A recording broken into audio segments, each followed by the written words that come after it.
Ya, bismillahirrahmanirrahim. Assalamualaikum warahmatullahi wabarakatuh. Perkenalkan, nama saya Dana Guna Satrio. Saya dalam mahasiswa teknik sipil angkatan 2020 semester 5. Pada kesempatan kali ini saya akan memaparkan sedikit tentang K3, yaitu kesehatan keselamatan kerja saat melaksanakan konstruksi. Kita beralih ke materi yang pertama, yaitu definisi kesehatan. Menurut para ahli, yang pertama adalah Perkins. Perkins menyatakan bahwa kesehatan merupakan suatu keadaan yang seimbang dan dinamis antara bentuk dan fungsi tubuh, juga berbagai faktor yang mempengaruhinya. Kedua, menurut Pound, kesehatan sebagai fungsi yang efektif dari sumber-sumber perawatan diri yang menjamin sebuah tindakan untuk perawatan diri. Kesehatan merupakan perilaku yang sesuai dengan tujuan diperlukannya untuk mendapatkan, mempertahankan dan meningkatkan fungsi psikososial dan spiritual. Newman menyatakan bahwa kesehatan adalah suatu keseimbangan biopsiko, sosio, kultural, dan spiritual pada 3 garis pertahanan yang fleksibel, normal, dan resisten. White menjelaskan bahwa sehat sebagai suatu keadaan di mana seseorang pada waktu diperiksa tidak memiliki keluhan apapun atau tidak ada tanda-tanda kelainan atau penyakit.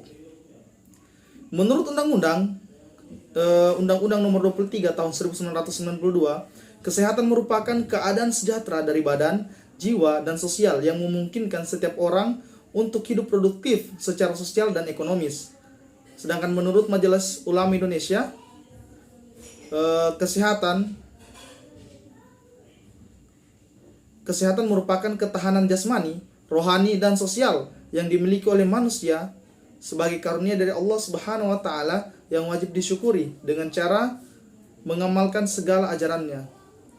Dari semua penjelasan di atas tadi dapat kita tarik kesimpulan bahwa kesehatan adalah keadaan sejahtera dari badan, jiwa, dan sosial yang memungkinkan setiap orang hidup produktif secara sosial dan ekonomis. Kesehatan dalam kerja adalah keadaan di mana para pekerja bekerja dalam keadaan sehat walafiat baik jasmani maupun rohani, sehingga tidak terjadi kecelakaan dalam pekerjaan. Definisi keselamatan. Pertama adalah pengertian. Keselamatan dan kesejahteraan menurut WHO ialah sebuah upaya untuk memelihara dan meningkatkan kesehatan fisik tubuh kita, meningkatkan kesehatan mental pekerja, dan juga meningkatkan kesehatan sosial pada setiap para pekerja yang ada. Dengan adanya K3, maka derajat sebuah pekerja harus ditingkatkan setinggi mungkin, dan ini berlaku untuk semua jenis dari suatu pekerjaan. Perusahaan harus melakukan tindakan untuk pencegahan pada saat terjadi gangguan kesehatan yang terjadi pada pekerja yang disebabkan oleh pekerjaan yang ia lakukan di tempat kerja yang sedang ia kerjakan. Dari keselamatan dan kesehatan kerja atau yang biasa disebut dengan K3 itu bisa terbagi menjadi 3 versi. Ada menurut filosofi, ada yang menurut keilmuan, dan ada juga yang menurut OHSAS. Pertama, pengertian keselamatan kesejahteraan kerja.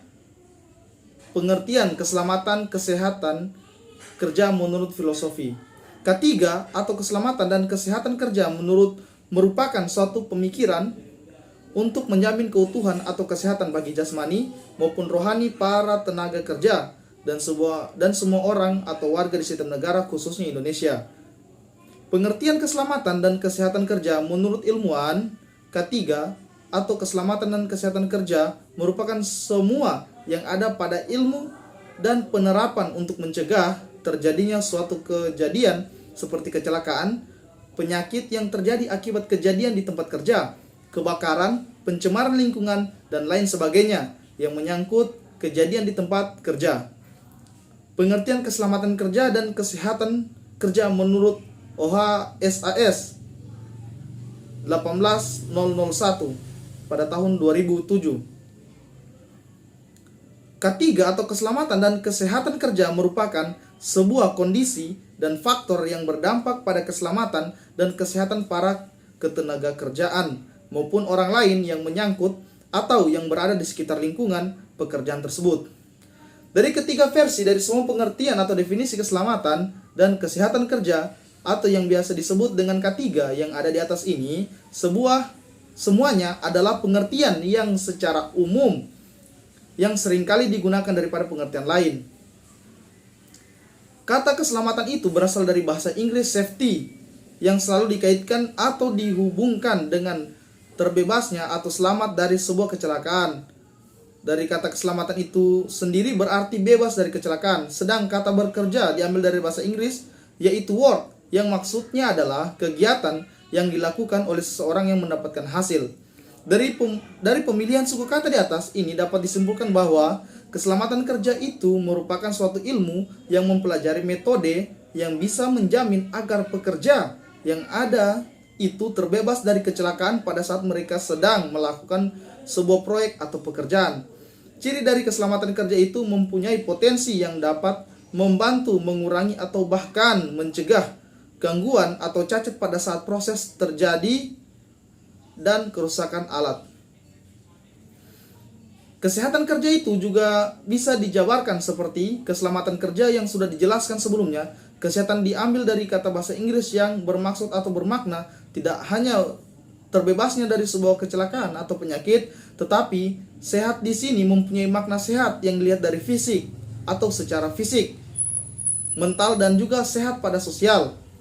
Kesehatan kerja adalah suatu bagian dari K3 yang bertujuan agar seseorang selalu selamat, sehat, dan berdaya saing kuat, dan dengan demikian pekerjaan bisa berjalan dengan lancar dan tidak ada kejadian kecelakaan yang terjadi saat melakukan pekerjaan ataupun pekerja yang sakit dan menjadikannya tidak produktif. Kecelakaan kerja diminimalisir kejadiannya oleh upaya keselamatan kerja, sedangkan kesehatan kerja bisa dipelihara dan ditingkatkan oleh kesehatan kerja. Berikut terdapat perbedaan antara keselamatan dan kesehatan kerja secara umum. Di antaranya, pertama, keselamatan kerja itu fokus terhadap bahaya dan risiko yang menimbulkan kerugian dan bersifat akut. Sedangkan kesehatan itu berfokus terhadap bahaya dan risiko yang menimbulkan kerugian tetapi bersifat kronis. Kedua, keselamatan itu berdampak yang langsung terlihat, sedangkan kesehatan itu berdampak yang tidak langsung terlihat atau butuh waktu dan besaran bahaya yang terjadi.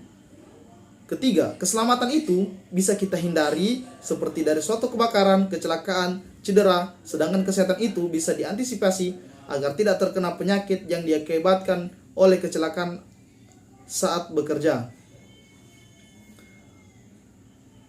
Bahaya dan risiko di tempat kerja, proyek konstruksi. Proyek konstruksi bangunan memiliki intensitas kerja yang sangat tinggi. Karena sangat dibatasi oleh waktu penyelesaian kegiatan proyek konstruksi.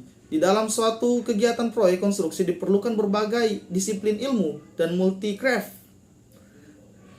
Kegiatan proyek konstruksi pada umumnya memiliki waktu masa kerja yang terbatas dalam hitungan bulan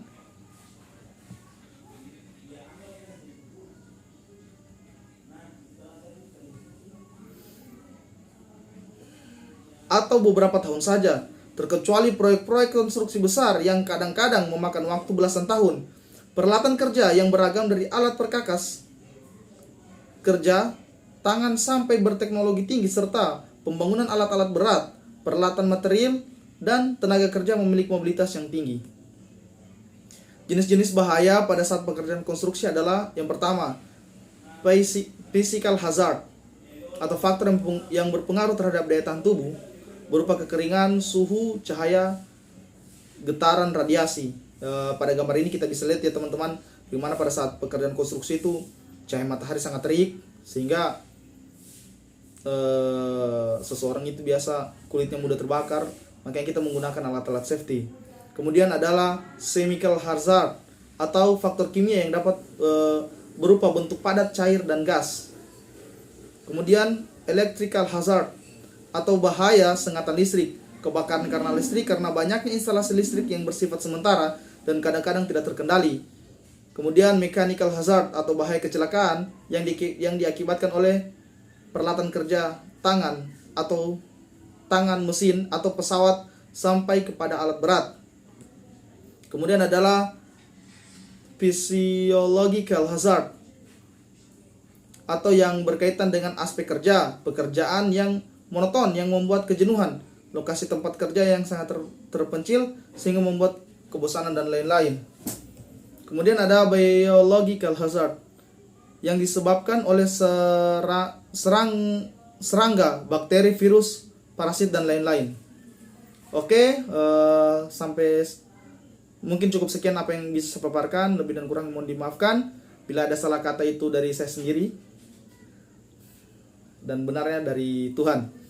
Billahi taufiq wal hidayah. Wassalamualaikum warahmatullahi wabarakatuh.